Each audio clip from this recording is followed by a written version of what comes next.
حدیث پاک میں آتا ہے اگر تم اللہ پر توکل کرو جیسا کہ توکل کرنے کا حق ہے، اللہ تمہیں ایسے روزی دے گا جیسے پرندوں کو روزی دیتا ہے۔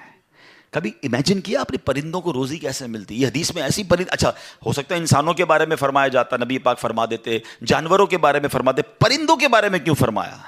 سبحان اللہ۔ آپ کو دنیا میں پتہ ہے پرندے کتنے ہیں؟ ایک کیلکولیشن کے مطابق اس دنیا میں جتنے جانور ہوتے ہیں نا وہ انسانوں کا ملٹیپلائی بائی 10 ہوتے ہیں، ٹھیک ہے؟ ہم 8 ارب ہیں تو وہ 80 ارب ہیں، ساری جانور، چوپائے اور جتنے بھی جانور ہیں، انسیکٹس بھی اس میں ملا لیں، لیکن فرمایا پرندے اس کا ملٹیپلائی بائی 10 ہوتے ہیں۔ اٹ مینس اس دنیا میں اپروکسیمیٹلی 800 ارب پرندے ہیں، ٹھیک ہے؟ 800 ارب پرندے روز کہاں سے کھاتے ہیں؟ کوئی سپلائی لائن کو جا کے ان کو درختوں پہ پہنچاتا ہے؟ کسی گھونسلے میں کوئی آپ نے کبڈ دیکھی، کسی گھونسلے میں آپ نے کوئی سٹاک دیکھا کہ جناب یہ کل کا چارہ ہے، یہ رات کا چارہ ہے، میرے چھوٹے چھوٹے بچے ہیں اس کے لیے چارہ ہے؟ Nothing else. ہر پرندہ 800 ارب پرندے اپروکسیمیٹلی روز صبح فجر کے بعد بھوکے نکلتے ہیں، اور جب شام اپنے گھونسلے میں آتے ہیں تو سب کا پیٹ بھرا ہوا ہوتا ہے۔ سب کو کون کھلا رہا ہے؟ کوئی تو ہے جو نظام ہستی چلا رہا ہے، میرا خدا ہے۔ ایمان لاؤ نا، توکل کرو۔ جب پرندوں کو 800 ارب پرندوں کو روزی دے سکتا ہے، ارے میں اور آپ اشرف المخلوقات ہیں، میں ٹینشن ہی نہیں ختم ہو رہی کال کرو تھی نو ہے، سال بعد کیا ہوگا، بچی کی شادی کیسے ہوگی، میرے کاروبار کا کیا ہوگا، ارے مارکیٹ ڈاؤن ہو رہی ہے، ڈالر اوپر ڈالر نیچے، اسی ٹینشن میں مر گئے۔ یار جو رب چونٹی کو کن اور ہاتھی کو من دے سکتا ہے وہ اس نے مجھ سے بھی وعدہ کیا ہے۔ سیکھو نا حضرت ابراہیم سے، کاش یہ توکل نصیب ہو جائے۔ تھوڑی ایج اور بڑھتی ہے، آپ نے ایک بار ایک بڑا کمال کا منظر دیکھا کہ ایک بندے کو سمندر میں اس کی ہلاکت ہو گئی، سمندر میں وہ ڈوب کے مر گیا، مچھلیوں نے کھایا اس کی باڈی کو، تھوڑی دیر بعد اس کی لاش سمندر کے کنارے پہ آئی، تو پھر جانوروں نے کھایا، اس کے بعد دیکھا کہ پرندے آئے، پرندوں نے بھی اس کی باڈی سے کھایا۔ آپ کے ذہن میں خیال آیا کہ یا اللہ یہ بندے کو قیامت کے دن تو کیسے اٹھائے گا؟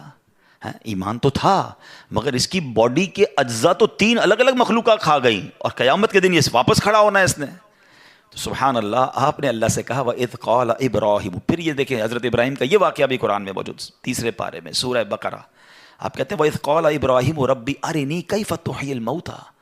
اے اللہ، حضرت ابراہیم نے عرض کی کہ اے میرے رب مجھے دکھا دے تو مردے کیسے زندہ کرے گا؟ ارشاد ہوتا ہے قَالَ أَوَلَمْ تُؤْمِنْ، اے ابراہیم تو ایمان نہیں لایا، تجھے یقین نہیں؟ قَالَ بَلَىٰ وَلَكِنْ لِيَطْمَئِنَّ قَلْبِي، اے اللہ ایمان لایا ہوں، مجھے یقین ہے مگر میں ذرا دل سے دیکھنا چاہتا ہوں اور قرار آ جائے، میں عین الیقین چاہتا ہوں، میں اس کو مزید دیکھنا چاہتا ہوں۔ قَالَ فَخُذْ أَرْبَعَةً مِّنَ الطَّيْرِ، قرآن کہتا ہے رب نے فرمایا کہ اچھا 4 پرندے لے، فَصُرْهُنَّ إِلَيْكَ ثُمَّ اجْعَلْ عَلَىٰ كُلِّ جَبَلٍ، فرمایا اس کو اپنے ساتھ ہلا لے، اپنے ساتھ مانوس کر لے، پھر ان کا ایک ایک ٹکڑا پہاڑ پر رکھ دے، مِنْهُنَّ جُزْءًا ثُمَّ ادْعُهُنَّ يَأْتِينَكَ سَعْيًا، فرمایا پھر انہیں بلا، وہ تیرے پاس چلے آئیں گے پاؤں سے دوڑتے، وَاعْلَمْ أَنَّ اللَّهَ عَزِيزٌ حَكِيمٌ، اور جان رکھ اللہ غالب حکمت والا ہے۔ اب ہوا کیا، حضرت ابراہیم کو حکم ہوا کہ 4 پرندے لیں۔ اب آپ نے 4 پرندے الگ الگ لیے، مور لیا، کبوتر لیا، آپ نے مرغ لیا اور ایک گدھ لیا۔ ان 4 کو اپنے ساتھ تھوڑا ٹائم رکھا تاکہ وہ آپ سے انسیت پالے، تاکہ 4 کے بارے میں کنفرم بھی ہو جائے کہ یہی 4 ہے، کوئی اور مکس نہ ہو جائے۔ اس کے بعد آپ نے 4 کو ذبح کیا، 4 کا قیمہ بنایا اور 4 کا قیمہ مکس کر دیا، 4 کا الگ الگ نہیں، 4 کا ٹوٹل مکس کر دیا، اور اس کے چھوٹے چھوٹے پیس سمجھ لیں 4 پہاڑ پر رکھ دیے، الگ الگ پہاڑوں پر، اور 4 کی جو چہرے تھے یعنی ان کی کھوپڑیاں تھیں وہ اپنے پاس رکھی، اس کا قیمہ نہیں بنایا، یعنی ان کے سر آپ کے پاس ہیں 4 پرندے کے، 4 کا مکس قیمہ ہو چکا ہے، اور 4 الگ الگ پہاڑ پر رکھ دیے۔ قرآن نے کیا کہا تو انہیں پکارو ہیں۔ اب یہ بھی ذرا میں آگے آ کے بتاؤں گا اس ایک خوبصورت آیت کے اس جز سے کیا سیکھنے کو مل رہا ہے۔ قرآن نے کیا کہا کہ انہیں پکارو، تو آپ نے کہا یا ایھا الدیک، اے مرغ، یا ایتھا الحمامہ، اے کبوتر، یا ایھا النسر، اے گدھ، یا ایھا الطاؤس، اے مور۔ آپ کی پکار پر وہ 4 پرندے جو ہیں ان کا قیمہ اب آسمان پر اڑنا شروع ہوا ہے۔ فکشن، گرافکس ہیں، آج کل اینیمیشن کا دور ہے، کمپیوٹر پر جناب لوگ بہت ساری چیزیں بنا لیتے ہیں۔ سنو 5000 سال پہلے قرآن میں یہ واقعہ موجود ہے کہ کیا ہوتا ہے، ان چاروں کا کیما اڑتا ہے، اور اب جس کا مرغ کا ہے وہ مرغ کی طرف، مور کا ہے تو مور کی طرف، کبوتر کا چاروں کے جسم پورے کمپلیٹ ہوتے ہیں، سر نہیں ہے، سر تو آپ کے پاس ہے نا، وہ چاروں پرندے بغیر سر کے دوڑتے ہوئے آپ کے پاس آتے ہیں، زندہ ہو جاتے ہیں مگر سر نہیں ہے، قریب آتے ہیں تو حضرت ابراہیم نے ان کا سر جو ہے وہ واپس ان کے پاس لگا دیا، سب سر بھی ان کا لگ گیا، آ کر دانا چگنے لگ گئے۔ حضرت ابراہیم نے اپنی آنکھوں سے مردوں کو زندہ ہونے کا واقعہ دیکھا اور آپ کے دل کو اطمینان اور قرار آیا، یہ میرا رب یہ ہے۔ کیسے ہیں کہتے ہیں کسی کو شیر کھا جائے، کسی کو مچھلی کھا جائے، کسی کی سمندر میں موت آ جائے، معاذ اللہ کسی کے پرخچے اڑ جائیں، کوئی آگ میں راکھ ہو جائے، میرا رب چاہے تو سب کو دوبارہ جسم ان کی تمام باڈی کو پھر کریٹ کرے گا اور وہ قیامت کے دن جمع ہوں گے۔ حضرت ابراہیم نے یہ اپنی آنکھوں سے دیکھا۔ حضرت ابراہیم علیہ السلام کے اس واقعے سے کیا سیکھنے کو ملا؟ پہلی بات، میرے رب کی قدرت کیسی ہے، ان اللہ علی کل شیء قدیر، ٹھیک ہے۔